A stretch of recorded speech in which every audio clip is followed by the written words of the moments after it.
अपना घर, अपना खुद का घर बनाना सबका एक सपना होता है और आज के समय में बहुत से लोग घर बनाने के लिए होम लोन पर निर्भर करते हैं, उस पर रिलाई करते हैं। और क्या आप जानते हैं, nearly 30% Indian families home loan उन्होंने लिया है। लेकिन होम लोन लेने के टाइम पे आपको बहुत सी चीज़ों का खासा ध्यान रखना होगा और जब आप ये लोन ले रहे हैं तब आपसे कोई भी गलती ना हो जाए, ये आपको ज़रूर देखना चाहिए। इसी के साथ इस वीडियो में चलिए जानते हैं 5 ऐसी चीज़ों के बारे में, यानी ऐसे थिंग्स के बारे में जिसको आपको पहले ही कंसिडर कर लेना चाहिए जब भी आप घर खरीदने जा रहे हैं। हेलो दोस्तों, मेरा नाम है नमिता पांडे और आप सभी का एक और नए वीडियो में स्वागत है। आगे बढ़ने से पहले अभी तक इस चैनल को सब्सक्राइब नहीं किया है तो फटाक से इस चैनल को सब्सक्राइब करें।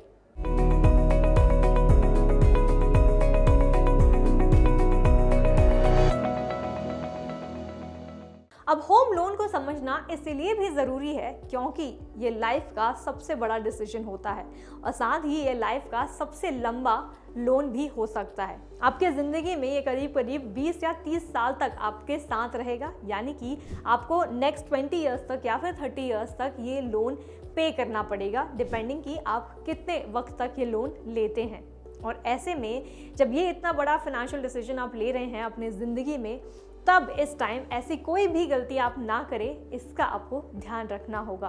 तो आगे बढ़ते हुए चलिए जानते हैं टॉप 5 ऐसी चीज़ जिसको आपको पहले ही कंसिडर करना है जब आप ये होम लोन लेते हैं तब।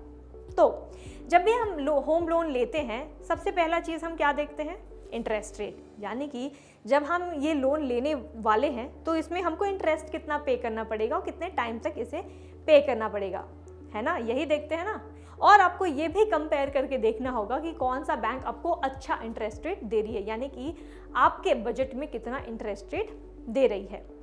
और इसके अलावा मैं ये भी बता दूं आपको कि ऐसे 2 इंटरेस्ट रेट होते हैं, ऐसे 2 प्रकार के इंटरेस्ट रेट होते हैं जिसको हम कहते हैं फ्लोटिंग इंटरेस्ट रेट और साथ ही फिक्स्ड इंटरेस्ट रेट। तो जब भी आप होम लोन ले रहे हैं तो इसका भी आपको ध्यान रखना होगा और देखना होगा कि क्या आपको ऑप्शन ए के साथ जाना चाहिए या फिर आपको ऑप्शन बी के साथ जाना चाहिए। अब ये दोनों होते क्या हैं ये बता देती हूँ। तो सबसे पहला मैंने बोला फ्लोटिंग इंटरेस्ट रेट, यानी कि फ्लोटिंग यानी कि ऐसा इंटरेस्ट रेट जो आने वाले वक्त में चेंज हो सकता है। It is subject to change, यानी कि आज आपने एक होम लोन ले लिया है और 1 साल बाद इसका इंटरेस्ट रेट आप चेंज कर सकते हैं डिपेंडिंग ऑन कि मार्केट कैसा है, मार्केट कंडीशन कैसी हो रही है।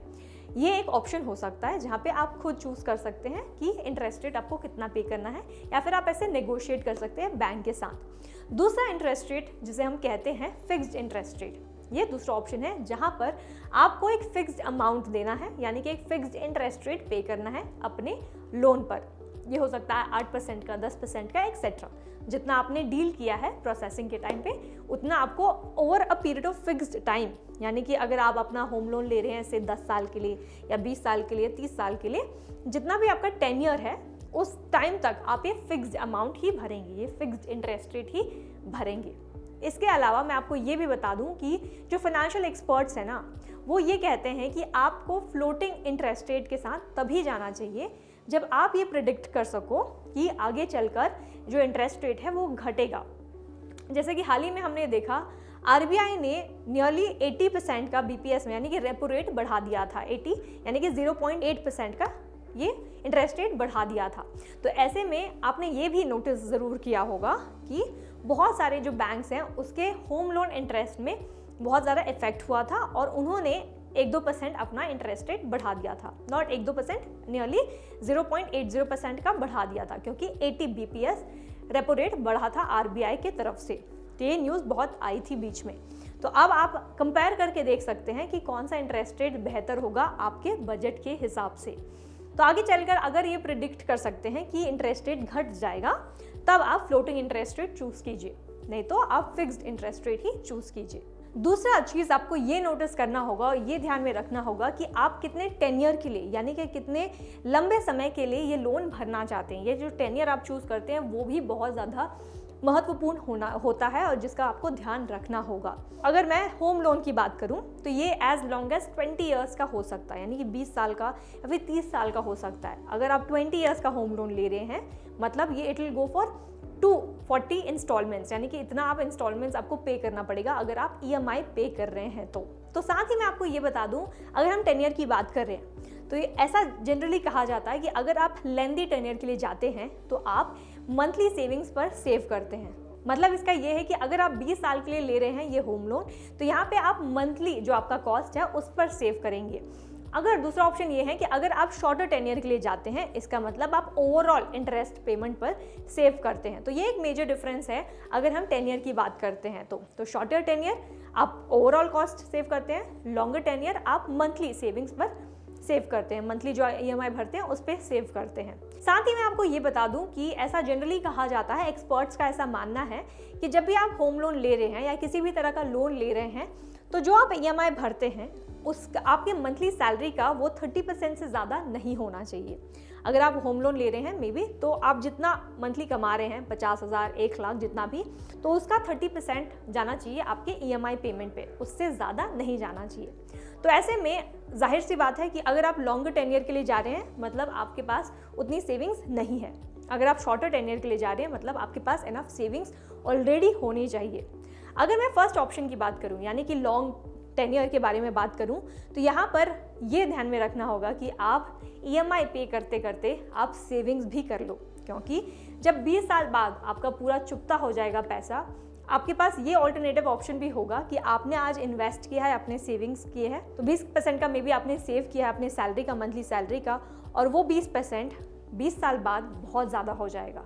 तो ऐसे इंस्ट्रूमेंट में आप डेफिनेटली इन्वेस्ट करें जो आज आप अगर आप भर रहे हैं इंटरेस्ट रेट 8% या 10% का, तो ऐसे इन्वेस्टमेंट इंस्ट्रूमेंट में इन्वेस्ट कीजिए जो आपको 8 या 10% से ज़्यादा इंटरेस्ट रेट रिटर्न में दे रहा है, ताकि आज जब भी आप इन्वेस्ट कर रहे हैं 20 साल बाद वो जो लमसम अमाउंट बन जाएगा उससे आप उसकी मदद से आप अपना होम लोन रीपे कर सकते हैं। तो ऐसे में स्ट्रैटेजाइज कीजिए कि कितना 10 ईयर चाहिए आपको, क्या आप 8 साल में या 10 साल में भर सकते हैं क्या, या फिर आपको 20 साल लगातार चाहिए ये पूरा लोन क्लोज करने के लिए। जैसा कि मैंने कहा होम लोन बहुत ज़्यादा बड़ा लोन होता है, तो इसीलिए आपको पहले ये कैलकुलेट कर लेना चाहिए कि हाँ मैं इतना EMI भरूंगा, इतना सेव करूंगा और इतने साल बाद जब मेरे पास इतने सारे पैसे इकट्ठे हो जाएंगे तब मैं अपना सारा EMI क्लोज कर दूंगा। तो यहाँ पे ध्यान रखिए, लोन लेने के साथ साथ आप इन्वेस्ट भी कीजिए। अगला फैक्टर है डाउन पेमेंट। अब ये डाउन पेमेंट क्या होता है मैं आपको बता दूं। एक डाउन पेमेंट ऐसा होता है जब भी आप एक किसी भी लोन के लिए अप्लाई करते हैं तो जो बैंक्स हैं, जो NBFCs हैं, वो आपको सिर्फ नियरली 75 या 90% ही लोन आपको देगी। बाकी का जो 25% है और 10% है वो आपको खुद के अपने पॉकेट से भरना होगा। तो इसे ही हम कहते हैं डाउन पेमेंट, जहां पर आप थोड़ा अमाउंट अपने पॉकेट से भरते हैं और द रेस्ट जो है लार्जर अमाउंट वो बैंक आपको प्रोवाइड करती है। तो जितना हो सके आप ये कोशिश करें कि आप डाउन पेमेंट कर सके। हाँ, माना कि आज बहुत सारे ऐसे बैंक्स हैं, बहुत सारे ऐसे NBFCs हैं जो 100% आपको लोन देती है, होम लोन देते हैं, करेक्ट। पर आइडियली ये सजेस्टेड है और फाइनेंशियल एक्सपर्ट्स का भी ये मानना है कि आप जितना ज़्यादा डाउन पेमेंट कर सकें उतना ही बेहतर है, क्योंकि जब आप ज़्यादा पेमेंट कर देते हैं, डाउन पेमेंट कर देते हैं अपने ही पॉकेट से, जब आप पैसे भर देते हैं तब आपको यहाँ पे इंटरेस्ट रेट भी कम रखना पड़ेगा और साथ ही बैंक्स को भी ये भरोसा मिल जाएगा कि आप केपेबल हैं उनका लोन रीपे करने के लिए। जब आप उनको ये दिखाते हैं कि आप बहुत ज़्यादा अमाउंट एज डाउन पेमेंट भर रहे हैं, उनको ये भरोसा मिल जाता है कि हाँ आप केपेबल हैं, आप एलिजिबल हैं ये लोन लेने के लिए और आप जल्द ही ये लोन क्लोज कर देंगे और ना कि कोई डिफ़ॉल्ट करेंगे। तो उनको ये भरोसा भी मिल जाता है। तो ये आइडियली सजेस्टेड है कि आप जितना ज़्यादा डाउन पेमेंट कर सकें उतना कीजिए और बैंक्स के भरोसे बिल्कुल भी ना बैठिए। अगला फैक्टर है एसोसिएटेड क्लोजर। इसका मतलब ये है कि आज आप इंटरेस्ट रेट के अलावा बैंक्स और NBFCs को बाकी के चार्जेस और फीस भी भरते हैं, और ये हो सकता है प्रोसेसिंग फ़ीस के रूप में, ये हो सकता है लेट पेमेंट पेनल्टी के रूप में, या फिर फोरक्लोजर चार्जेस के रूप में, एक्सेट्रा। तो यहाँ पर आपको ये भी ध्यान रखना होगा होम लोन लेने से पहले कि क्या कौन कौन से ऐसे बाकी के चार्जेस हैं जो आपको भरने होंगे। तो अगर आज आप देखते हैं कि आपका प्रोसेसिंग फ़ी है चलो 0.5% का या 2% का, आपको ये बहुत छोटा लग सकता है, पर अगर हम इसे कैलकुलेट करें और अगर हम इसे कन्वर्ट करें रुपीज़ में, तो मान लेते हैं उदाहरण के लिए अगर आपने 50 लाख का भी लोन लिया है और इसका हम 0.5% कैलकुलेट करें या 2% कैलकुलेट करें तो इसका जो प्रोसेसिंग फ़ी आपको भरना पड़ सकता है वो है 25,000। तो इसीलिए जो ये परसेंट है ना, वो सुनने में बहुत अच्छा लगता है कि छोटा है, बहुत थोड़ा है और इतना ही भरना पड़ेगा, पर अगर हम इसे कैलकुलेट करके देखें तो ये बहुत ज़्यादा अमाउंट में आ जाता है। तो इसीलिए ध्यान में रखें कि ये प्रोसेसिंग फ़ी या लेट पेमेंट, पेनल्टीज़ क्या क्या हैं, बहुत सारे ऐसे चार्जेस हैं, कौन कौन से लग सकते हैं वो पहले ही आप अपने बैंक रिप्रेजेंटेटिव से डिस्कस कर लें, उनसे जान लें ये सब। इसके अलावा आपको GST चार्जेस भी भरने पड़ सकते हैं, लॉयर के चार्जेस भी भरने पड़ सकते हैं, एक्सेट्रा। तो बहुत सारे ऐसे चार्जेस लग सकते हैं। तो ये लोन लेने से पहले इन सब का भी खासा ध्यान आप दें। और आखिरी और सबसे ज़्यादा इम्पॉर्टेंट पॉइंट ये है कि आप सबसे पहले अपना क्रेडिट स्कोर चेक कर लें।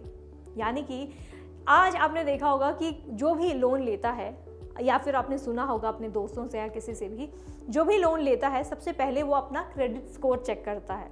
क्यों? क्योंकि उसे पता है कि अगर उसका क्रेडिट स्कोर अच्छा है तो वो इंटरेस्ट रेट पर नेगोशिएट कर सकता है, अपने बैंक से नेगोशिएट करके उसे कम करा सकता है। तो इसीलिए इम्पॉर्टेंट ये है कि जब भी आप किसी भी तरह के लोन के लिए अप्लाई कर रहे हैं तो सबसे पहले अपना क्रेडिट स्कोर देख लें और ये भी देख लें कि क्या आप प्री अप्रूव्ड हैं किसी भी लोन को लेने से पहले। तो जिसको नहीं पता कि क्रेडिट स्कोर कितना होना चाहिए, तो आइडियली मैं बता दूं, क्रेडिट स्कोर होता है 300 से लेकर 900 के बीच में। तो अगर आज आप देख रहे हैं कि आपका क्रेडिट स्कोर 700 है या 750 है, ऐसे में बहुत अच्छा है आपका क्रेडिट स्कोर और आप कोई भी लोन ले सकते हैं। तो इसीलिए सबसे ज़्यादा ज़रूरी ये है कि आप अपना क्रेडिट स्कोर पहले ही चेक कर लें कोई भी लोन अप्लाई करने से पहले, क्योंकि क्रेडिट स्कोर पर बहुत कुछ निर्भर करता है, जैसे कि इंटरेस्ट रेट आपको कितना पे करना पड़ेगा, जैसे कि क्या आपको लोन मिलेगा या नहीं मिलेगा, एक्सेट्रा। और साथ ही ये जो क्रेडिट स्कोर है वो बैंक्स को भी कन्विंस कर सकता है कि वो आपका लोन जल्दी सैंक्शन कर दे। तो ये थे कुछ 5 इंपॉर्टेंट थिंग्स जो आपको होम लोन लेने से पहले देखना होगा, परखना होगा। अगर आपको होम लोन के बारे में इन डिटेल समझना है या फिर किसी भी लोन के बारे में इन डिटेल जानकारी प्राप्त करनी है तो उसके लिए फटाक से डाउनलोड कीजिए फ्रीडम ऐप प्ले स्टोर या ऐप स्टोर से। वहाँ पर एक मेंटर आपको इन डिटेल नॉलेज देता है बहुत सारे लोन्स के बारे में, बिजनेस लोन हो गया, होम लोन हो गया, कार लोन हो गया, एक्सेट्रा। तो बहुत सारी चीज़ आपको जानने को मिलती है फ्रीडम ऐप पर। तो इसे प्ले स्टोर या ऐप स्टोर से ज़रूर डाउनलोड कीजिएगा। साथ ही अगर ये वीडियो आपको अच्छी लगी है तो इसे लाइक और शेयर करना बिल्कुल भी ना भूलें और इस चैनल को सब्सक्राइब करें, बेल आइकन को फटाक से क्लिक करें ताकि आपसे कोई भी वीडियो मिस ना हो जाए। Thank you for watching freedom, get wise break free.